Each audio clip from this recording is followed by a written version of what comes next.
Hello everybody. Welcome back to our YouTube channel. This is the Free and Love channel and my name is Lavoisia. Thank you for always coming back to watch our videos. We are glad that you are watching. If you are new here, please consider subscribing to our channel. We are all about empowering you. We are all about educating you. And we are all about motivating you to achieve your dreams in life. We are all about giving you tips to succeed in life. In today's video, I'm going to talk about how to apply for a job in the USA as a foreigner and how to negotiate your way to a green card. If you are living outside the USA and you have a dream of coming to USA and living the American dream, this is the video to watch. This is your chance to listen to tips on how you can succeed in life by getting the American dream. I'll talk about how to go about looking for a sponsor, how to go about applying for a job, and how to go about negotiating for a green card. Thank you and stay tuned.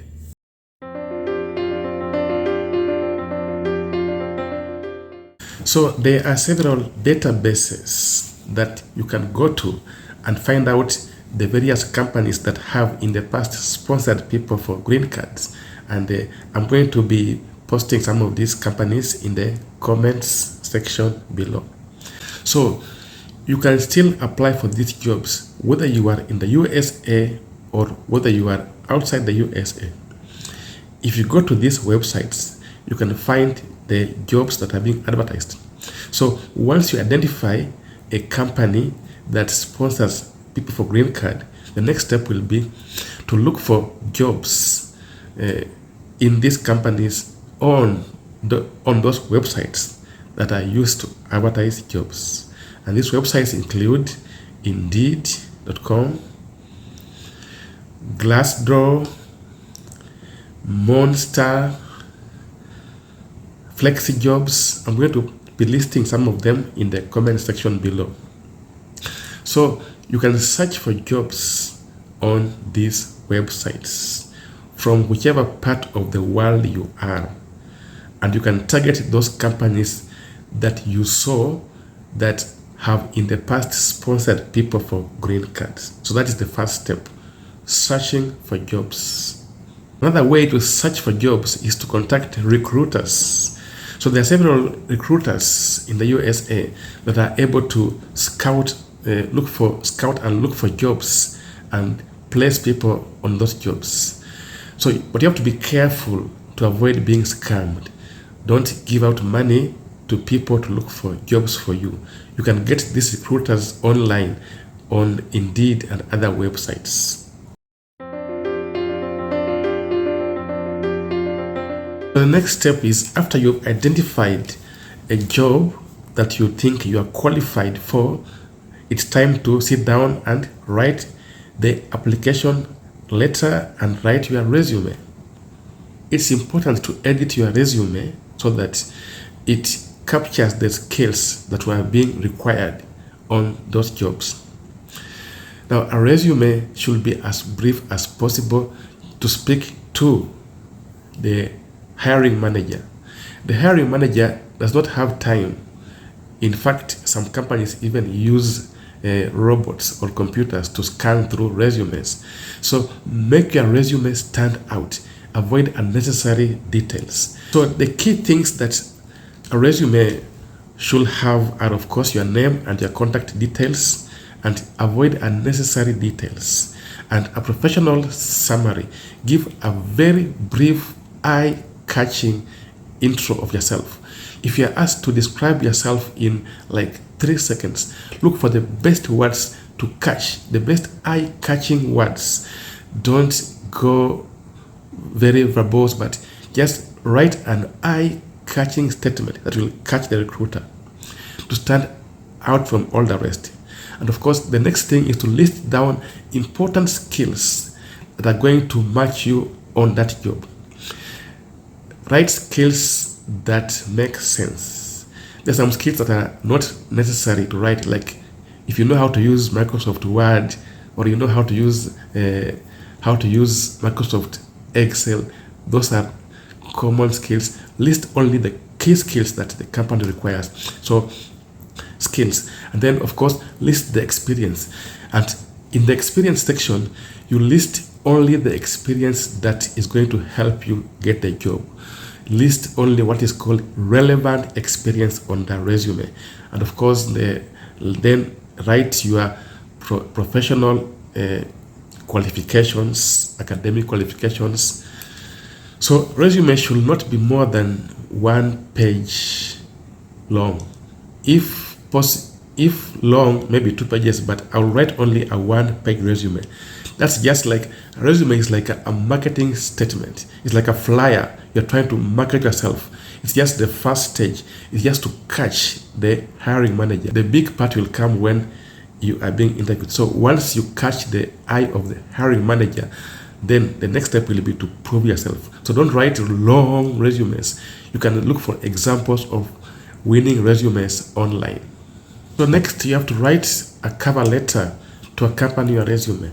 So when you're writing a cover letter, you have to be very careful. First of all, you have to address the cover letter to a person. If possible, look for the name of the hiring manager and address them by their names. If you can't find the name, Google and make sure you find it. So in the cover letter, you basically write about your experiences and how they relate to the job that's being advertised, and why you think you are the best person to do the job. Also research about the company you are applying the job to, and talk about what drew you to that company and what experiences you are bringing to that company. So after you write those, of course, you submit your application and wait for the responses. Normally, you should get a response within a week or two. If you don't get a response within a week or two, it's important to do follow-ups. Do follow-ups at least 1 week if you don't get a response. But don't do more than 2 follow-ups in 1 week. And if you don't get follow-ups after 1 week, it is wise not to do any more follow-ups, but keep on applying for jobs. And if you happen to get one interview, then give it your best shot. Next step will be to attend the interview. And in most cases, the interviews are going to be held online. Nobody will fly you, and nobody will invite you to an in-person interview before having either a phone interview or a Zoom interview with you. So the next step will be to attend the interview. If you get an invitation for interview, this is what you should do.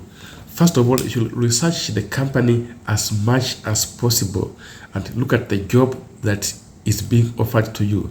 Look at the skills that are being required, and make sure that you are going to relate your skills to the position that's being required during the interview.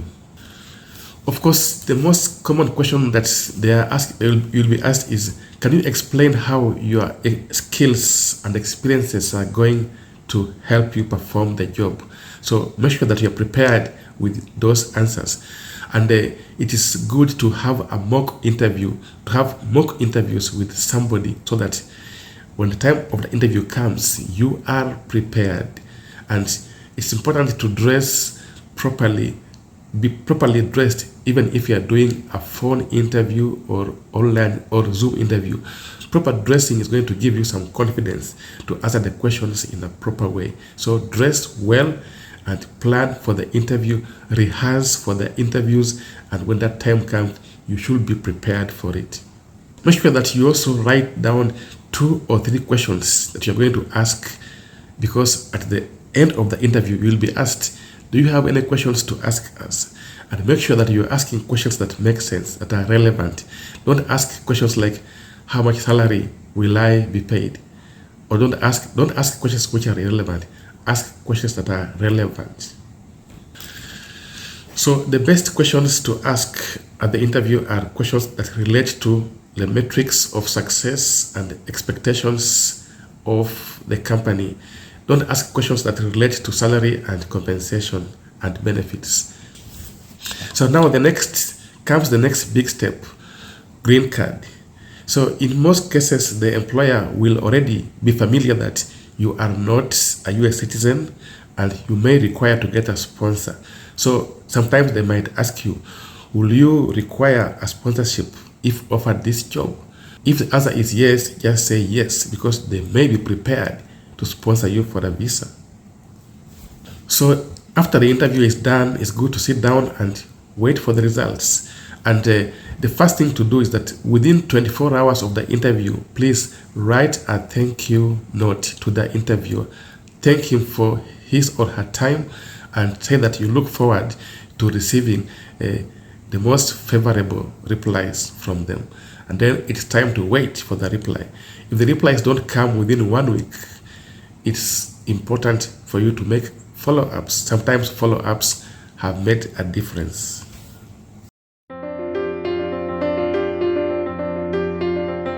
So once you get the job offer, it is time now to negotiate for your green card. Most big companies will already be familiar with the process of green card processing, but smaller companies might not be familiar with the process. So as the candidate, you should be familiar with the process of filing for green card. So once you get the offer, you can now negotiate the green card filing. So the first step in negotiating for green card filing is to ask the your employer, what is the company policy on green card sponsorship? You'll get the answer, and from there you'll determine how to proceed. So the first step is to determine which particular category of green card you fall into, whether it's EB1, EB2, EB3. So you'll now be able to know from the company its green card policy, and one thing you should find out is whether the company requires you to pay some of the fee in green card processing. And of course, the green card processing steps are depending on the level of green card. The first step, if it is EB3, is what is called labor certification. So the company should be able to file for you what's called a permanent labor certification. And once this is approved, they should be able to file for you the I-140. And the I-140, once it's approved, then you should be able to file for the adjustment of status. So in most cases, the employer will do all these procedures for you, or you can work with the employer on these procedures. If you are filing for an EB3 green card, the employer will be required to file what is called a permanent labor certification.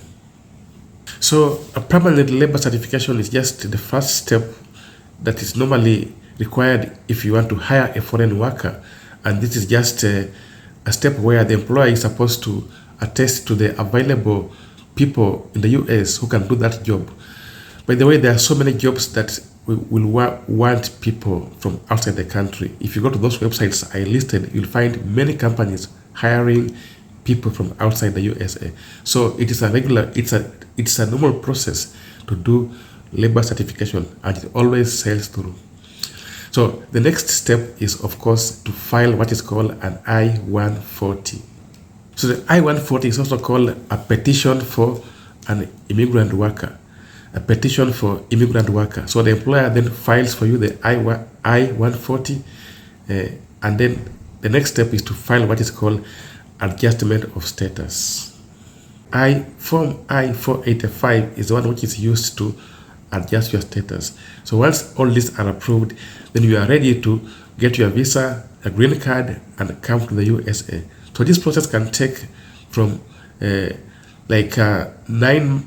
to 9 months and beyond, depending on the country, your country of origin, and depending on the number of visas available that year. So it's normally the employer who does all that, and it's good to negotiate with the employer which part you are to play. So once the employer has offered you the job, it is now upon you to sit down with the employer and agree on the process of green card processing. And normally the employers know what to do, and they are normally cooperative if they want to hire you. In most cases, if the employer has already given you a letter of offer and they want to hire you, they're going to help you navigate through the process. And it's important to help them to negotiate with them, so that at the end of the day, both of you are going to benefit. So that was the process of applying for jobs and negotiating for green card to move to the USA. I hope I was able to explain to the best of my knowledge. And if this is the kind of content that you like, please consider subscribing to our YouTube channel, and please ask your questions and we shall give you the answers as best as we can. So thank you for listening to my video and watching. Thank you for watching and listening to the video, and I hope that you are able to be empowered and educated and encouraged. And until we meet next time on our next video, let us say bye for now.